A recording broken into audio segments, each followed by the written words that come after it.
Dear friends, as we often say in Slovakia during this time, I wish you pleasant days between the holidays.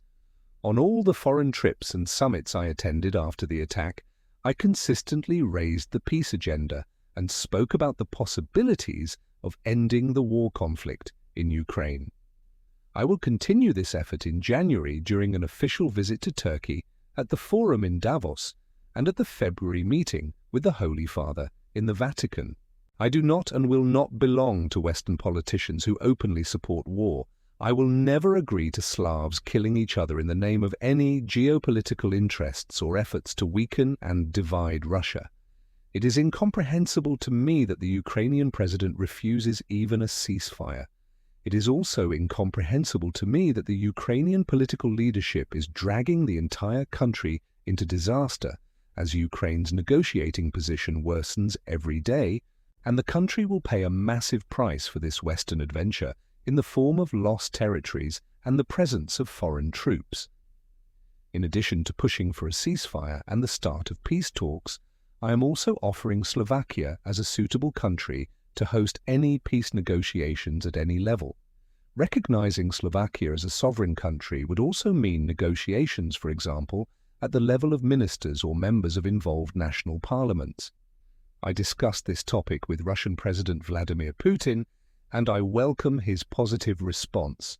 I am pursuing, and will continue to pursue, a sovereign Slovak foreign policy oriented toward all four corners of the world, while fully respecting the commitments arising from, among other things, our membership in the European Union and NATO.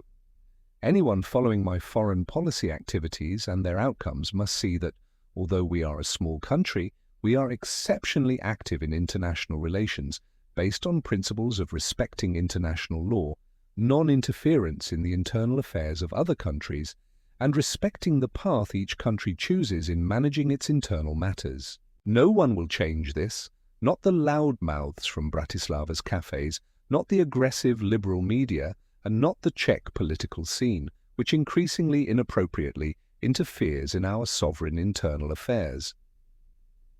If anyone approaches us with interest in organizing any peace talks in Slovakia regarding the Ukrainian-Russian conflict, I would welcome it.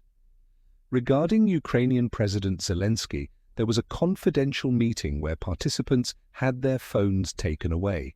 Despite this, President Zelensky attacked me at a public press conference, revealed the content of our dispute, and continued with an extensive post on social media, where he was even more arrogant and rude. Mr. President Zelensky, I understand the pressure you are under. I understand that for selfish political and power reasons, the West gives you practically everything you ask for. But I am not your subordinate servant who cannot express his opinion and whose only duty is to help you without expecting anything in return. Let me first thank Deputy Prime Minister Denisa Sokova, the leadership of the Slovak gas industry, and others who did everything to ensure that we have sufficient gas in 2025 at reasonable prices. It is already known that the government has decided to keep gas and electricity prices at this year's levels. And that's where the good news ends. Ukrainian President Zelensky announced at a summit in Brussels that after January 1st, 2025, Ukraine will no longer transport any gas to Slovakia. According to him, no matter what kind of gas it is, it will always be Russian gas. We are still offering the option to, for example, buy gas at the Russian-Ukrainian border from Ukraine, so it could be transported as Slovak gas to Slovakia. 2. There are also other scenarios, but President Zelensky doesn't want to hear any of it. He allegedly won't allow Slovakia or anyone else to pay Russia for gas and thereby finance Russian war expenses, period. Well, that's nonsense, like water in a wicker basket, but we will have to get used to this with the Ukrainian president. What will this purely political decision by the Ukrainian president cause, and what is behind it? This is a fundamental problem for the member states of the European Union, and I am shocked that the whole of Europe swallows this. Actually, I am not shocked when I see the billions going to Ukraine, and nobody cares how much ends up in corruption schemes. The main thing is that Ukrainians and Russians are killing each other. I have already stated that as far as 2025 is concerned, our domestic gas consumption is more or less secured. However, we also ensure the transit of Russian gas to the west, which brings income to the Slovak gas industry in the range of 400 to 500 million euros annually. If President Zelensky stops this gas transit after January 1st, we will lose this income. When I raised this issue at the Brussels summit, Zelensky proposed that the losses could allegedly be covered not from Ukrainian funds, but from frozen Russian assets, and all this with a small condition that I support Ukraine's entry into NATO. I immediately rejected this offer, not to mention that I am not the only one opposed to Ukraine's NATO membership. There are other countries that, in the process of admitting new members, hold significantly more influence than the Slovak Prime Minister. The loss of nearly 500 million euros from Russian gas transit will cause damage. Halting the eastern flow of gas will create pressure to increase gas prices across Europe and create a need to import gas from alternative sources. According to qualified estimates, Zelensky's decision will cost the European Union about 50 billion euros in gas alone in 2025 and 2026, and another 70 billion euros for electricity produced from gas. Altogether, Europe will pay an incredible 120 billion euros for stopping the flow of Russian gas to Europe via Ukraine and subsequently via Slovakia to other European countries. There are serious warnings about further reductions in the EU's competitiveness compared to other regions of the world, as rising gas prices in Europe will further weaken the European economy. Especially in Germany, people should reflect on all of this. By stopping the transit of Russian gas, Ukraine will lose 800 million euros, throwing almost €1 billion into the trash. Meanwhile, Ukraine receives tens of billions to finance military expenses and the basic functioning of the state, such as salaries.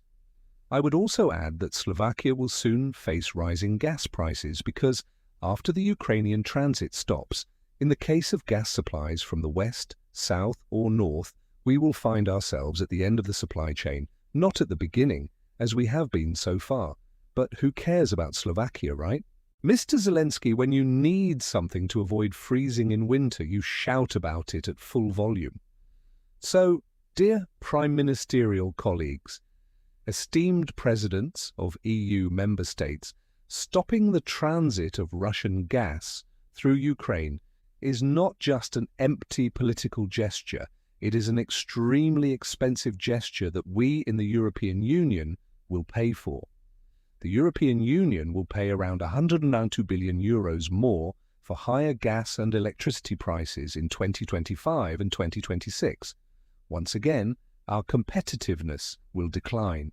Slovakia will lose approximately €500 million in transit fees, Ukraine nearly €1 billion, and Russia will likely lose only about €2.5 billion. So, we've punished the Russians again, haven't we? Just like all the other sanctions that primarily harm us. I raised the question of what lies behind this senseless decision by President Zelensky. The answer is very simple if we look at which countries benefit the most from reducing the EU's dependence on Russian gas. The answer is primarily the United States of America. This is what we call, "Thank you, Mr. Zelensky." And today I read that the elected President of the United States, Donald Trump, is already demanding that Europe buy even more gas and oil from the United States to balance the trade deficit. Otherwise, he will introduce higher tariffs against the European Union. I am curious to see the EU's reaction. God forbid we cooperate with Russia, which is still ready to continue supplying gas after January 1st, 2025. This was confirmed not only by the negotiations of Deputy Prime Minister Denisa Sakova in St. Petersburg, but also by my meeting with Russian President Vladimir Putin. Dear friends, today is December 27. If gas stops flowing to Slovakia through Ukraine after January 1st, and the consequences I have openly spoken about occur, against which I am fighting wherever I can, please do not turn to the office of the government of the Slovak Republic. Instead, turn to the office of the President of Ukraine and the governments of all EU member states that are embarking on this economic suicide in the name of harming the Russian Federation. After the first day of January, we will evaluate the situation and consider reciprocal measures against Ukraine if necessary. For example, we could stop supplying electricity which Ukraine urgently needs in case of power outages, or agree on another course of action. Have a good evening